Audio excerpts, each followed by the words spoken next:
Something strange was happening in Jacksonville in the summer of 1974. Little girls were going missing. 5 girls in just 3 months, and each night this week we've profiled their disappearances. But in her final installment of Unsolved, Katie Jeffries goes inside the whole investigation for some answers. Their names were Jean, Annette, Millette, Virginia, and Rebecca. More than 4 decades later, there is still no hard evidence linking the 5 disappearances. Only detectives' intuition, back then and now, that 5 little girls gone in 3 months is too much to chalk it up to coincidence. It is like trying to put together the pieces of a complicated puzzle more than 40 years later. Sergeant Jansen says he can't say for sure if it was the handiwork of one person, but he wouldn't discount it either. That many girls missing, that short of a time frame, you really have to start paying attention to what's going on. And they're all in the same age range, you know. We're getting some descriptions. The suspects in some of the cases are white males, you know. So you have to start putting these pieces together. All similar victim types, Caucasian girls between the ages of 6 and 12. Jean, Virginia, and Rebecca all walking to the store alone when they vanished. Annette and Millette disappeared from their home. 5 girls in 3 months. In the original articles of the Jacksonville Journal, police told reporters they didn't have anything to connect the disappearances.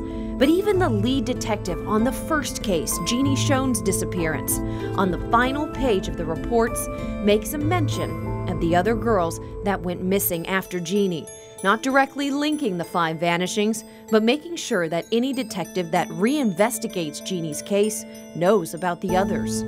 In the 1970s, there were several serial killers that moved through the Northeast Florida area. Killers like Henry Lee Lucas and Otis Toole, Ted Bundy, and Paul John Knowles.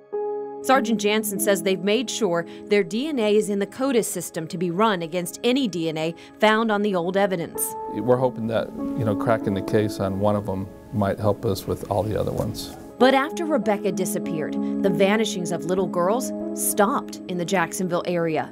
With 5 girls gone in 3 months, it begs the question, why did it suddenly stop?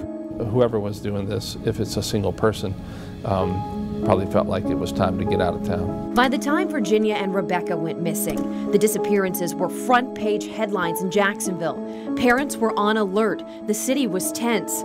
Sadly, there would be no answers for those families. Sergeant Jansen says in looking back on these cases, his team has to keep an open mind. It could be one person or multiple people. They are partnering with Project Cold Case to give surviving family members an answer. Even if no arrest is made, these girls deserve to not be forgotten in the public's memory. Jean, Annette, Millette, Virginia, and Rebecca, the girls that vanished in the summer of '74. There are still more questions than answers about what happened to those girls in the summer of '74. Their names have faded from the public's memory, but the hunt for the person or persons responsible hasn't faded from the minds of detectives. If you know anything about the disappearance of Jean Marie Schoen or the Anderson sisters or the murders of Virginia Helm and Rebecca Green, please contact the Jacksonville Sheriff's Office. Katie Jeffries, First Coast News, on your side.